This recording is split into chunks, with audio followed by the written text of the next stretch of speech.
Welcome in. This is game number 24 Steam Backlog Challenge. It's called Quern by Blue Brain Games, and it's a fantastic puzzle game. Can't say too much more. Very great.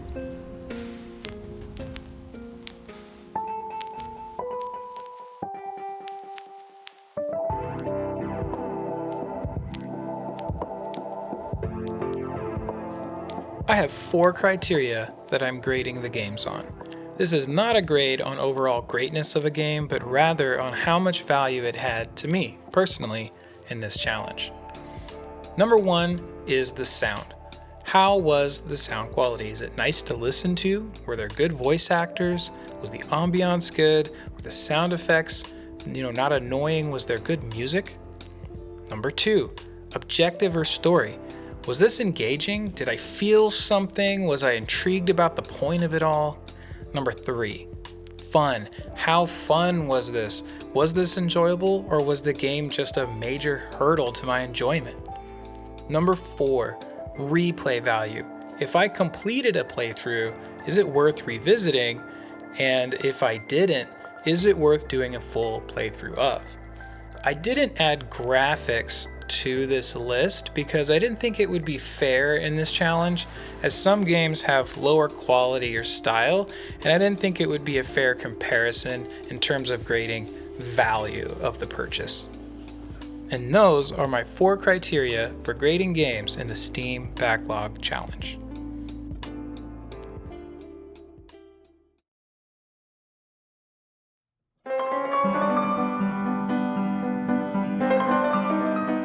The execution of the sound was done really well in this game. I really like just about every element.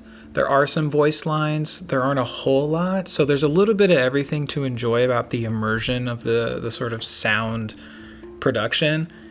And honestly, I don't really have a ton of flaws. There's maybe one flaw with some of the water areas. They try to give you the impression that you're on some kind of floating barge of a sort, and you get a lot of like trees rubbing together kind of thing.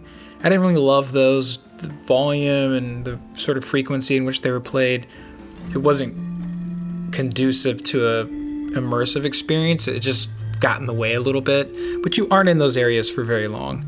So despite that, I'm willing to give it 5 out of 5.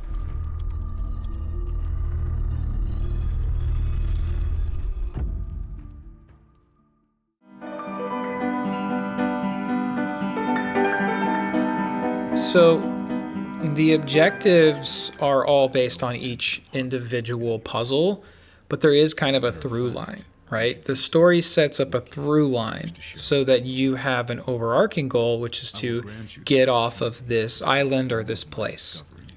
And each of the puzzles kind of lead you through that story, and the story kind of pulls you through.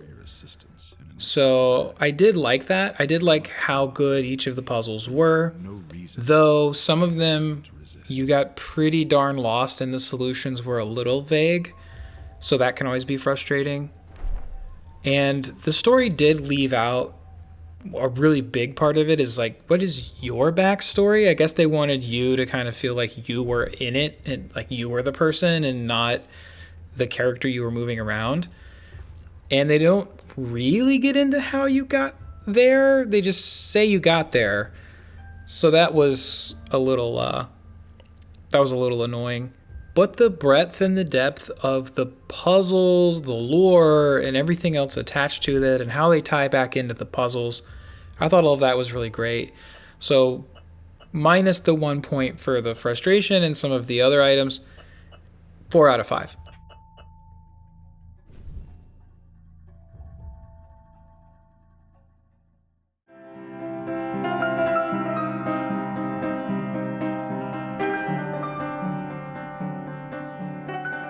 Of course, with every game, but more specifically these kinds of games, were the puzzles fun? Was this whole experience fun? Boy, I'd say I spent over 11 hours in this game to beat it. So I would say, yeah, I broke my rule to beat the game because I was enjoying it so much. Though I do have to dock at a point because not every puzzle was clear, and just when you thought you were getting to the end, they hit you with, oh, by the way, this is the middle, and the first puzzle in the middle is a mastermind puzzle. But not just any mastermind puzzle, a mastermind puzzle that deceives you into thinking that you have, 7 tries? But no, really, you only have 3 tries before it resets. And the other thing is that the journal system, I did enjoy this, by the way. The journal system that was there was great in the fact that you had something in the game to take notes with, but paper notes were just better, and I took a lot of notes. Here are my notes. And when I'm doing this in a game, I am engaged. I'm trying to solve something. I love this. So I only have to dock at one point because there's certain things that kind of got in the way of the ultimate fun. But it was fun. 4 out of 5.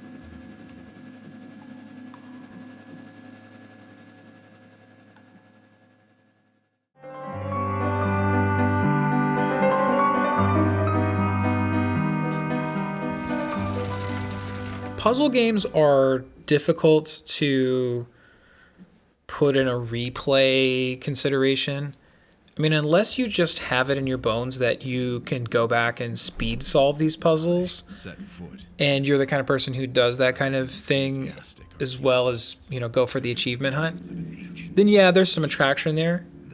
But for how this affects me and the backlog challenge, I really don't see this game,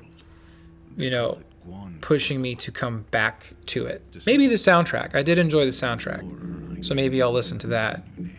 So I'm just going to go ahead and score it right down the middle of the line and put it at a 3 out of 5. More than an archaeological site, and my interests expanded. To make you understand. Quern. Wow. So played it all the way through. Sucked me in. Broke my rule. Wasn't supposed to play 17 hours, was only supposed to play 7, and then evaluate if I was gonna finish it or what have you, but I was too close. I just had to do it, so we did it. We beat the game. I got both endings. It's pretty easy too. You just choose a different choice right at the end. You don't have to do a bunch of layout or anything like this. There's not a crazy setup. You just save your game, pick one thing, reload, pick the other thing. So that's a pretty easy way to get achievements, if you ask me. Amazing game. Amazing. Absolutely amazing. For the ceremony, we go ahead and uninstall. And I move it to completed. It's complete. Loved it though. I'm gonna save it to favorites as well. Really good stuff. Really good stuff. Makes me interested to see what the other games from this developer are like. I think I saw a little bit of the Nikola Tesla one. Curious to see what that's like maybe in the future. Really good game. Some of the puzzles really kick my butt though.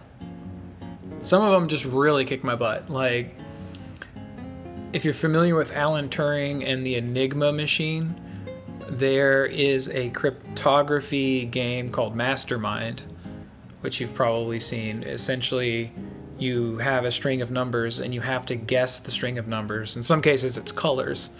And then it will return whether or not you have, a number of them are correct but in the wrong order, or some of them are in the correct order. You'll get that. And they do that. It randomizes, I think it's like 3 turns or 4 turns. I know I talked about this, but I just wanted to talk about it again. But that was in the middle of the game. And also, I played for 11 hours or something crazy.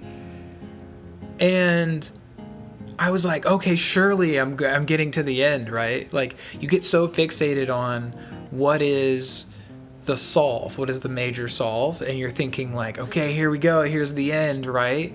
Nope, whole other half of the game. And the first puzzle is an Enigma machine. It's a mastermind game. Oh my gosh. It was like 11 at night, and I was like, you know what?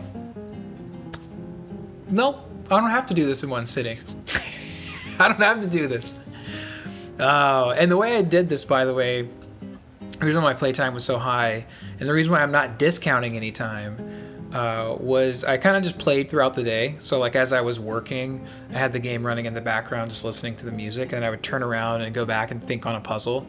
So I was kind of multitasking, you know, I kind of had it going in the back of my mind of like how I would solve a puzzle, then I'd turn around and try to solve it, and then something I needed to think, I'd turn around and work again, and so I was back and forth for 11 hours. So for literally from like noon to 11 at night, just as I was working and then in my free time for the rest of the time. Wow. I ended up having to come back and use the help of like Gemini to be a second pair of eyes for that Enigma puzzle, the mastermind game. It was really hard to track because you really only get like, it's 3 or 4. I can't remember if it's 3 or 4 guesses until it resets. So you have to keep a really close eye and then have something else kind of look at it too to analyze, just to make sure you're not crazy, because you might start seeing patterns that aren't there, and that's just a bias that we have just as humans, right? So sometimes the computer helps to suss out biases. Also, it hallucinates too, so it'll just come up with something like, oh yeah, you should totally do this. Well, no, I already proved that one of these numbers is, you know, you're replacing a number that's supposed to be there, kind of thing. But I amazing. Let's check out the value. So I don't even remember. Let's see, when did we get this? This was June, so this must have been summer sale last year. I picked this up for $4. $4. Was this game that I spent 17 hours on worth of $4? Yeah. Yeah. I mean, of course.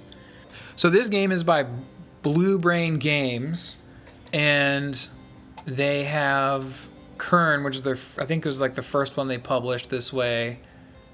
And then they have House of Da Vinci 1, 2, and 3. They have a VR version of House of Da Vinci, and then, like I was talking about, House of Tesla is the one they came out with most recently. I'm really interested to actually go back and play through some of these maybe in the future. The House of Da Vinci, maybe to start there, but that's a kind of a 3-game commitment, isn't it? I don't know if we're up for that. But let's go back here. And let's see. Today, if you were to buy this, you would get $25 for this game. You'd pay $25, and the DLC's separate. It's $10. It's pretty good. The music's pretty good. I would say if you want something that's very relaxing, more like classical, orchestral, and there's even some nice like operatic singing in it. You know, really nice background music. Like I said, I had this on while I was working and was jumping between puzzles. So that's even worth a pickup. So even if we rolled that in and said that it was $35, is this game worth $35? Yeah, this game worth $30. This game's incredible. I think you should, if you like puzzle games, you should get this game. Yes, some of the puzzles can be frustrating. That's why there's walkthroughs. Play until you're at your wit's end. Take a break, come back. You know what I mean? It's worth it. I mean, it's good for your mind, dude. Good for your mind. But yes, is this game worth it? Is it worth the pickup even at full price? Absolutely. But you know what I say? Don't pay full price. Sorry, devs. I know. I'm sorry. But it's Steam, okay? Steam will sell you the game if you really want it that bad. So remember to follow it. Remember to wish list it. And eventually you will get the game on sale. Right now, though, you can get a bundle, which, looks like, okay, I don't know what this bundle would actually cost, because I already have Quern. So it looks like you would want to pay, they're just taking 30% off. So this would be 45 minus the 30%. So you're getting like 12 bucks off. So you'd get, yeah, I mean, even at that price to get House of Da Vinci and Quern, that's a great pickup. It's a pretty good pickup. So that's going to do it for me. Thank you so much for tagging along. Much appreciated. And this is me, Mucho, signing out.